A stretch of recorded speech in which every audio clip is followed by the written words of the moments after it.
Back in 2012, Skylanders were everywhere.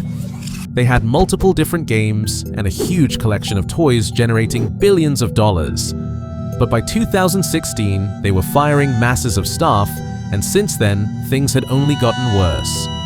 But how did an industry-defining hit manage to turn into a forgotten franchise in such a short time? To answer that question, we have to travel back to 2011. Spyro's Adventure launched, and it didn't just succeed, it changed the game. At its core was the revolutionary Toys to Life concept. Players could place a physical toy on the portal of power and watch it instantly appear in the game. It was magic. IGN's review from 2011 praised the system for how seamlessly it brought characters to life. I would collect every one of those figurines. Skylanders takes a simple game and makes it interesting with some cool technology. This wasn't just a gimmick, it was an immersive, tactile experience. Kids could collect, swap, and share characters. Each toy stored its progress, meaning you could take your Skylander to a friend's house and keep your upgrades. The tech was clever, but the fantasy of watching your toys come alive was the real hook. The game also smartly leveraged the Spyro brand, giving it a recognizable face. While longtime Spyro fans may have been divided on the redesign, for a new generation of kids, Skylanders was Spyro. Following the unexpected success of the first game, Activision doubled down. Skylanders Giants was released in 2012 and introduced larger, more powerful figures. It built on the foundation of the original with more characters, a deeper story, and improved gameplay. By early 2013, the franchise had raked in over $1.5 billion in US retail sales alone. Each year brought a new installment. Swap Force 2013 introduced mix and match characters, allowing over 250 combinations. It kept the gameplay fresh and encouraged even more toy purchases. Trap Team 2014 added a new twist, capture enemies, and play as them. Superchargers 2015 threw vehicles into the mix. Imaginators 2016 let players create their own Skylanders with creation crystals, embracing user-generated content. The business model was brilliant. You buy the game, but to unlock everything, you'd need to buy dozens of toys. And people did. By 2014, Skylanders had sold over 175 million toys, and even outsold the biggest toy franchise at the time, Star Wars. Skylanders was no longer just a video game franchise, it was a full-blown multimedia empire. It had books, comics, and even the animated series Skylanders Academy on Netflix. You are the protectors of our universe. The future relies on nothing short of your absolute success. You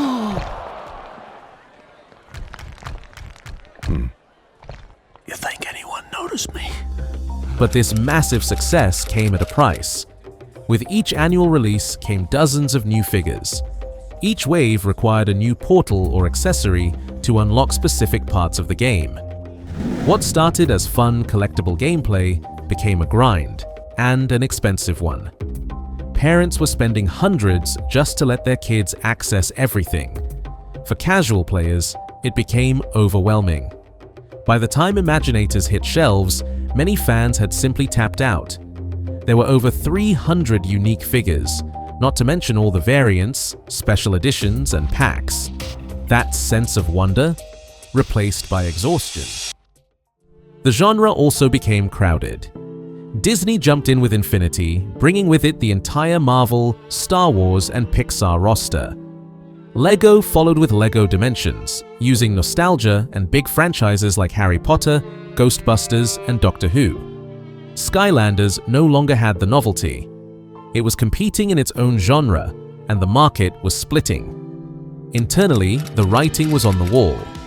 While Skylanders had once been a golden goose, Activision's real cash cow, Call of Duty, continued to dominate sales charts every year. The FPS franchise was more profitable, easier to produce without the manufacturing costs of physical toys, and had a much broader audience. Gradually, resources were pulled from Skylanders. Budgets shrank, marketing efforts dwindled. Polygon's 2016 report suggested that multiple internal projects for new Skylanders games were quietly scrapped. In 2017, the writing was on the wall. No new game was announced. Toys stopped showing up in stores. Developers at Toys for Bob, the studio behind Skylanders, were reassigned to support roles on other projects. Some were laid off altogether. Ironically, the studio would later help bring back another nostalgic brand with the Spyro Reignited trilogy in 2018. The Toys to Life genre itself was collapsing. Disney Infinity was shut down in 2016.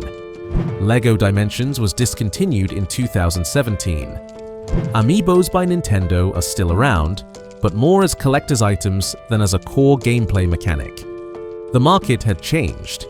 Players didn't want to buy $15 figures just to access content. Digital games were cheaper, faster, and easier. Mobile gaming exploded.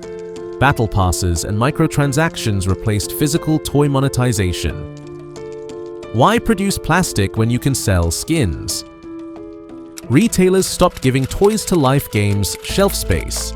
Skylanders, once given its own huge displays, was now tucked into bargain bins. In a final symbolic nail in the coffin, Imaginators, the last game, was only available digitally on certain platforms by 2018. No physical toys, no new releases, just silence. But despite its decline, Skylanders left a mark. It pioneered an entire genre. It proved that kids would blend physical and digital play. It helped revive interest in collectability in gaming and set the stage for games like Pokemon Go, Amiibo, and even Fortnite's merch empire. The legacy of Skylanders also lives on through the developers at Toys for Bob, who have continued working on projects like Crash Bandicoot 4 and Spyro Reignited. They've hinted at wanting to revisit the franchise if the opportunity arises. And fans haven't forgotten. The toys are still actively bought and sold online. Community YouTube channels continue to create retrospectives and lore breakdown. Hey guys, what's up? Welcome back to another video.